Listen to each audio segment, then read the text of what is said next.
Looking for recyclable bottles and a trash can, Haley noticed a group of young people.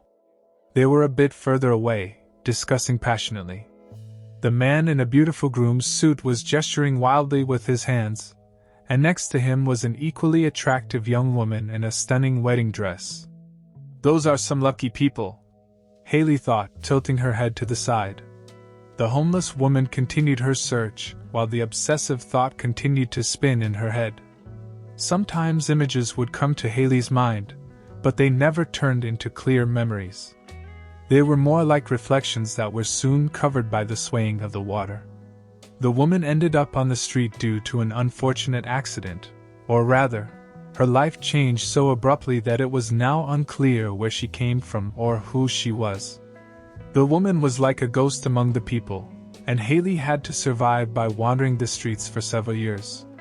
Oh, and it was her street friends who came up with the name Haley for her. When she arrived at the shelter, she used to work at a popular restaurant, but once she was kicked out without receiving any money.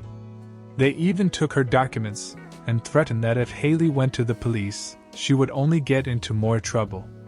What happened next was a kind of fog. She remembers receiving a drink from some people and accepting it. Then she woke up in a hospital.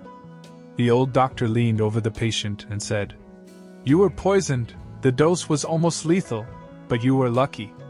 Unfortunately, there are still some serious complications. Your gastrointestinal tract is damaged, your vision and hearing are still suffering from the poison. In addition, we can also talk about partial amnesia. I don't know if your memory will ever come back, but if you continue to drink alcohol, the chances of it happening will be almost zero." Numerous medical procedures got Haley back on her feet, but her memory never returned. It seemed that she used to have a family, but unfortunately, she couldn't remember anything specific like her husband's name, or if she had children. So Haley had no choice but to get used to living with a false name, without any memories of her previous life. She became a woman without a past and, thus, without a future as well. Her entire life boiled down to very basic needs and revolved around finding something to eat and survive. After finishing her daily routine of searching for recyclables in the trash can, the homeless woman looked at the young people once again and went to the recycling point that she had to reach before it closed to exchange for money. She would spend it on some basic food, enough for a little bread and maybe some cheese. After going to the shelter, Haley immediately told the homeless leader, "Here, William, this is all I have. Today I picked up some bread." "Very good, go rest. Joseph's soup is cooking, so it will be ready soon," William said, looking at the contents of the bag Haley brought. Some notes in her hands. In response, Haley went up to Joseph and silently handed him some chocolates. "This is for you. I saved some money and thought you would like it." "Thank you, dear, you're so sweet. What would I do without you?" The man smiled and ran his hand through Haley's full hair. Joseph was preparing dinner over a fire. Some of the smoke went into an improvised chimney, but most of it filled the room, making everyone seem like they were performing some kind of ritual. But the homeless were used to it, because the warm smoke was still better than the cold air. Joseph served soup in cups for himself and his friend and sat down next to Haley. "Why are you so sad? Is it because you didn't get enough money?" "No, it's because I saw a happy newlywed couple today. It made me feel sorry for myself. In the end, I feel like I'm in a swamp, where I just sink and can't escape." "Have some soup, Haley. You're probably hungry and that's what's bothering you too much. Just live your life and maybe you'll remember your past at some point," the man replied, and the woman just shrugged. "I don't know. I really wish I could remember at least something and then the rest would fall into place." Scars hurting again, and Haley frowned slightly, putting her hand on her cheek. The newlyweds greeted their guests, and then headed for a walk. After taking pictures in the park, the groom suggested visiting his parents. "Just a minute, I need to remind them of something. Tell me you're not still mad at them." Looking away, Sarah responded calmly, "No, dear, it's water under the bridge." It's just that the way they reacted to your decision simply shocked me, and I know your parents are against our marriage. Robert asked the driver to stop near the restaurant. Okay, let's have a drink first. To be honest, I also don't understand my family. But you know they're very opinionated, and I hope everything is going well today. I'm so tired of all the wedding planning that I thought I was going to go crazy.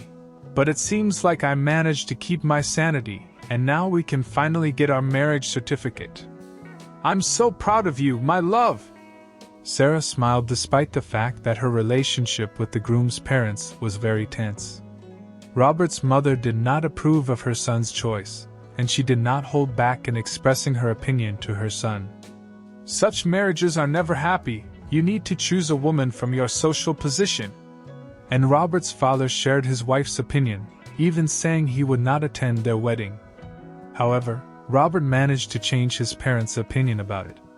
Later, while sipping cocktails, each of the newlyweds went to the groom's parents, arriving 20 minutes later. While Sarah was still sitting in the living room trying to keep calm, Robert was talking quietly with his mother in the kitchen. I'll be fine, son. Your father and I prepared a gift for you. I'm sure you'll remember it forever, and you don't have to blame us for anything. It is from the bottom of our hearts and will certainly help create a good atmosphere, Mrs. Leal said, looking in the direction of her daughter-in-law. Robert didn't ask what it was, nor did he care about being surprised. The tension eased a bit when the groom's mother asked her daughter-in-law for a private conversation in the kitchen. As you can see, we are not poor and Robert is our only son, so we want him to have a happy family and a solid marriage. The mother-in-law started the conversation this way. The poor woman thought she was going to be scolded again, but this time Mrs. Leal continued gently. We have decided not to interfere in your family anymore. I will no longer hide the fact that we did not like you at first because we were worried that you only cared about Robert's money. But we have realized over time that you are a good person, so don't worry, we will not interfere in the wedding. Additionally, we have decided to invite an excellent musician to perform at the party. You will like her. Mrs. Leal was waiting for Joanna at the entrance of the restaurant. Come on, the guests are already waiting. We told them that you would play the guitar and give a live performance.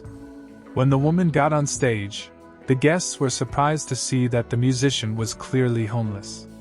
Discontented expressions were heard throughout the room, but then, without even understanding how it happened, Haley ran her fingers over the strings like a great musician and began to sing. The room froze and there was absolute silence.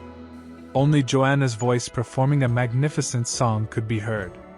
The woman didn't understand how she knew the words. They simply came from her subconscious, and with the words, clear images came to the surface. A flowery garden, a dark-haired man with a little girl in his arms. She is smiling and waving her hand to her saying something, but she can't understand the words, and after the last chord, there were a few seconds of complete silence. Suddenly, the room exploded into thunderous applause. Joanna's performance was a stunning sensation. No one could imagine that a homeless person could have so much talent. Thus, Joanna suddenly grabbed her face and began rubbing her scar that began to hurt again. Then, Sarah ran out of the crowd of guests and jumped off the stage shouting, "Mommy, Mommy!" She threw herself into the arms of the strange homeless woman and she hugged her daughter. At that moment, something clicked in her head. Now she could clearly see the image of her family. She had been waiting for this moment for a long time. Sarah looked closely into the eyes of the homeless woman and said, I always knew I would see you again, Mom. Too bad Dad didn't live long enough to see this happen. If it weren't for that scar above your right eye, I wouldn't have recognized you. Joanna learned from her daughter that her husband, whose name was Antonio, died in an accident, but he never stopped believing that his wife Alice would come home one day.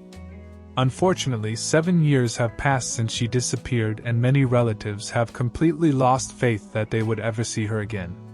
Leaving the guitar aside, no longer Joanna, but Alice, she took her daughter's face in her warm hands and said, Thank you, my girl. Thank you for not losing hope of seeing me again. I had problems and lost my memory for a long time. all these years I was trying to remember who I was and where I came from. Is this your gift? Who did you want to humiliate with this? Me, Sarah, or Alice? Robert shouted at his parents furiously. As you can see, nothing worked out for you. Your cruel plan turned out good, not good, great. Now all you have to do is apologize to all of us. By this point, the groom's parents had nothing left to do but admit their mistake and ask for forgiveness from the newlyweds. The wedding party continued. Despite the misunderstanding, the guests even asked Alice to sing a few more songs. Later, Sarah took her mother to her father's grave. The gray-haired woman looked at the inscription carved on that clear stone and couldn't hold back the tears. There was no way to go back in time and nothing could bring her family back. But Alice was extremely grateful for what she had. In the end, she was able to discover who she was and found her daughter, which made her the happiest woman on earth. The bride and groom got back in the car and went to get ready for the party. Mrs. Leal called her husband over and whispered something in his ear. Judging by the expression on his face, he was really surprised. Apparently, he did not agree with his wife's plan, but did not dare to contradict her. After dinner, Haley decided to take a nap, but suddenly someone pushed her aside and said, "Hey friend, it looks like you got a side job. They're looking for a musician and you told me you could sing. Maybe you could make some money." "Sir, who would be looking for a homeless musician?" the woman thought, leaving the shelter. Then, in front of her, appeared a couple of smartly dressed people. "Well, do you need a singer? Aren't there other artists you could hire? Why resort to a homeless person?" Haley asked sharply to the well-dressed couple. They were Robert's parents, and this was the gift they decided to give to the newlyweds. After all, they promised to pay for a musician, which was exactly what they were about to do. Realizing that she needed to solve the problem on her own, Mrs. Leal took out several notes from her purse. "I hope this money is enough to convince you that we are serious." With that, the woman thought it would be foolish to refuse, although she understood that something was clearly wrong with it. Her taxi arrived shortly after. When Robert's parents got out of the car, they were eager to see their son and his bride's reaction. It looks like we've arrived. I think this is the address they told me to take you to." The taxi stopped near the location of the wedding ceremony. "I don't know what you did, but they paid me very well for this ride. They even told me to come back in an hour to pick you up."